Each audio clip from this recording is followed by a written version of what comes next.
महिला दिवस के नाम पर मोहल्ले में महिला सभा का आयोजन किया गया। सभा स्थल पर महिलाओं की संख्या अधिक और पुरुषों की कम थी। मंच पर लगभग 25 वर्षीय सुंदर युवती आधुनिक वस्त्रों से सुसज्जित माइक थामे पुरुष समाज को कूस रही थी। वही पुराना आलाप कम और छोटे कपड़ों को उचित और कुछ भी पहनने की स्वतंत्रता का बचाव करते हुए पुरुषों की गंदी सोच और खोटी नीयत का दोष बता रही थी। तभी अचानक सभा स्थल से 28-30 वर्षीय सभ्य, शालीन और आकर्षक से दिखते नवयुवक ने खड़े होकर अपने विचार व्यक्त करने की अनुमति मांगी। अनुमति स्वीकार कर ली गई। माइक उसके हाथों में सौंप दिया गया। हाथों में माइक आते ही उसने बोलना आरंभ किया। माताओं, बहनों और भाइयों, मैं आप सबको नहीं जानता और आप सभी मुझे नहीं जानते कि आखिर मैं कैसा इंसान हूं, लेकिन पहनावे और शक्ल सूरत से मैं आपको कैसा दिखता हूं, बदमाश या सभ्य और शालीन। सभा स्थल से कई आवाजें गूंज उठी। पहनावे और बातचीत से तो आप सभ्य और शालीन लग रहे हो। यह सुनकर अचानक ही उसने आश्चर्यजनक हरकत कर डाली। केवल हाफ पैंट टाइप की अपनी अंडरवियर छोड़कर बाकी सारे कपड़े मंच पर ही उतार दिए। ये देखकर पूरा सभा स्थल आक्रोश से गूंज उठा।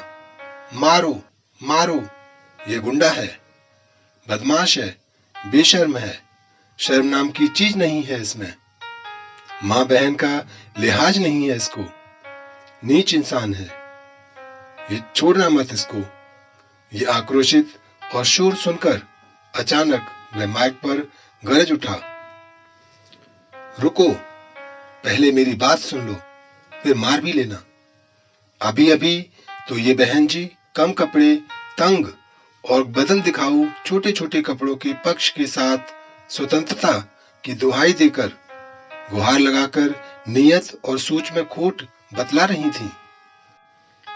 तब तो आप सभी तालियां बजा बजा कर सहमति जता रहे थे। फिर मैंने क्या किया है? सिर्फ कपड़ों की स्वतंत्रता ही तो दिखाई है, नियत और सोच की खोट तो नहीं ना। और मैंने तो आप सभी को माँ, बहन और भाई कहकर ही संबोधित किया था। फिर मेरे अर्धनग्न होते ही आप में से किसी को भी मुझ में भाई और बेटा क्यों नहीं नजर आया? मेरी नियत में आप लोगों को खोट कैसे नजर आ गया? मुझ में आपको सिर्फ मर्द ही क्यों नजर आया? भाई, बेटा, दोस्त क्यों नहीं नजर आया? आप में से तो किसी की सोच और नियत भी खोटी नहीं थी, फिर ऐसा क्यों? सच तो यही है कि झूठ बोलते हैं लोग कि वेशभूषा और पहनावे से कोई फर्क नहीं पड़ता। वास्तविकता तो यही है कि किसी को सरेआम बिना आवरण के देख लें तो घिन सी जागती है। यह मानवीय स्वभाव है। हम जैसे वस्त्र पहनते हैं वैसी ही धारणा दूसरों के मन में बनती है। दोस्तों, आपको वीडियो कैसा लगा हमें कमेंट करके अवश्य बताइए। वीडियो अंत तक देखने के लिए बहुत बहुत धन्यवाद।